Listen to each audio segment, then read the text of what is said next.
Hey, Otumfuo Osei Tutu vex o vex. Yɛnhwɛ nea nti a wadwa. Chief Director, Regional Coordinating Council, Sadako, Ledu Omonimo, Ledu Omonimo, let's share it. Cool.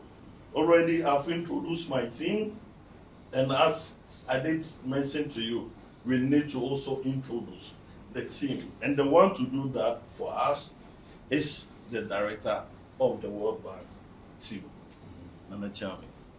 Highness Otumfuo, Excellencies, it's a great honor to be here today. Thank you so much for receiving us from the World Bank in Accra and in Washington, D.C. I would like to introduce our team to you, if you will allow. Our leader is Usman Diagana. He's the Regional Vice President for West and Central Africa in the World Bank Group, located in Washington, D.C. My colleague Dhruva Sahai is the program leader for our infrastructure program based in Accra.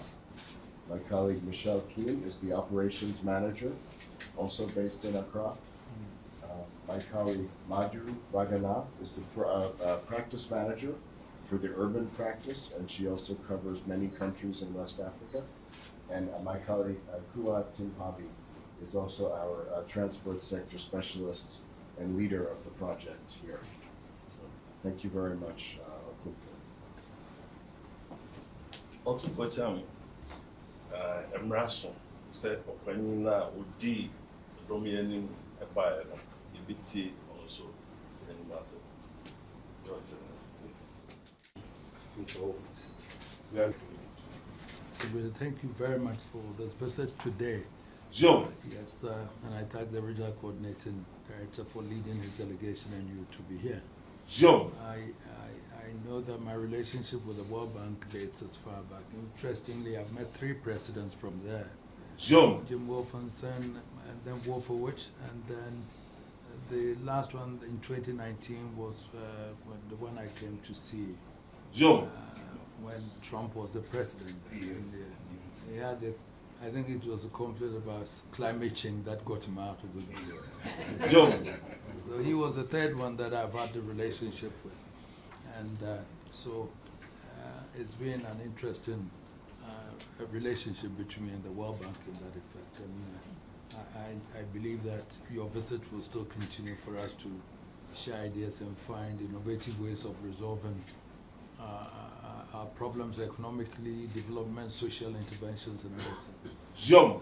I am aware that when I came last time in 2019, I discussed the generation problems, energy generation problems, where we were talking about we're paying in excess of 500, 600 million at that time for energy that we have not used. And I engaged the president then to find a solution to that in terms of how could we avoid that, because it was eating into our budget. And now I'm told it's about 1.5 million that we are paying for that. And therefore, at that time I asked your president to give me a grant to cover that. Whilst we did it, we got a technical assistance, a tripartite company, the IFC generation company in Ghana, for us to see how best we can get a technical support to be able to plan to export the excess energy to Burkina Faso, Mali, and others, and Togo and others, the excess one that we have installed, because I think we have 5,000 something installed, and then we are using only 3,000 something. So that's one issue that I'll get back to you again on that, because I need for us to discuss those things again. You've done that with the school feeding, which I appreciate. I remember when I talked to them about, they had withdrawn the 180 million at that time, and I said I should take it before I go back to Ghana, so I got it before I came. And then budgetary support also was withdrawn at that time. You had allocated 500 million for budgetary support, but you said because of the economic situation, the energy situation, you withdraw, that was withdrawn. So these are all issues that I want us to revisit, and but that I will talk to you later on quietly for us to look at it. There are other issues that I'll discuss with you privately for us to know the way forward. That is in the generality of Ghana. I want us to look at it again to see the way we can move on and all that. John. Coming to the local one, Kumasi is a vibrant city, population-wise, everything-wise, the commercial hub of Ghana. John. And so looking at the project that you're suggesting, rapid transport section, I have interest in that, yeah. I know JICA started with a feasibility some time ago, and then it's developed to the World Bank here where we can then put it to fruition. It's been on the drawing board for some time, 2015 and all that. The bureaucracy is something that I don't like at all, you see. John. 2015, and therefore we have to push it now. The population has increased very much. We have all these transport vehicles, different ones, all moving, fighting for space. John. And that doesn't help with the economic development of the city at all, because everybody is clamoring going to the center. The buses are, the trotro, all these things are there. And if you calculate in terms of how many hours that it costs to do business, John. in terms of diesel, petrol, and all those things, you find that it's costing the economy so much that it's something that we may have to look at. And then the employment that it creates also, John. in relation to having a rapid transportation. The 28-kilometer one from Ejuso down to a Buakwa section, for example, if we could have that rapid transport and the movement of goods, passengers and everything, John. and then the ease with which we can do business together, it's something that we may have to look at seriously. I don't know what is the country director can tell. I don't know what has delayed this, but the project office, we should own it. It should be here. The project shouldn't be running from Accra when you have a project in Kumasi. The project unit should be here, and the project coordinator must also be resident here, John. so that at least the stakeholders, the district assemblies, that would be able to coordinate with them to know how it goes. So these are issues that I want us to look at properly to bring it to fruition. Because if we don't do that, I've always said that it takes time for the World Bank to take a decision. Bureaucracy, going to the desk of this one, approving and all that. But this one, we know the reason why we need that.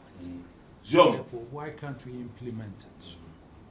2025 is about 10 years we've been talking about this. If we had done it earlier, it would have helped with the economy, it would have helped with employment.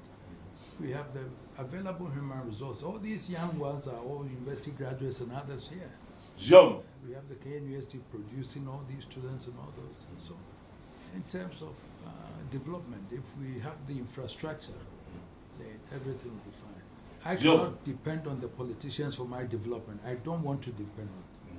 So let's have a social contract, and then we do it. John. Mr. President, so this is something that I want us to look closely and then do it. I don't know the team, but I want to meet the team after they've left, so I know who are working on this rapid transport thing, so that we can take it up further. And then, if I have to go to the Accra office for them to take you to Washington to defend, then we look at it and do it properly. John. The President, I hope when you go back, you allocate some money for that, so we know, so the country director can do it for us. John. I thank you for this visit, but we'll continue further with other. Usman said we're also not happy with the bureaucracy, and our President Ajay Banga is reforming the bureaucracy to make it more agile, more efficient, more effective. So we're with you on that. We have resumed budget support operations. So the new series started in January of last year, $300 million dispersed. And yesterday we had meetings with the designated appointed ministers to talk about how to expedite the next budget support operation. So we're very much also in agreement with you on the need to bring back budget support to support a credible reform program that will reestablish Ghana's credibility with international markets, investors, and the public community. And we're very precisely because we knew you would be interested in the details of the project, that we brought our whole team that we can sit down with you, if you allow, after to go into what are the issues now, what are the challenges, what are the key next steps. We'd love to have your help as well with that. Onyayo. He has a point. Bye.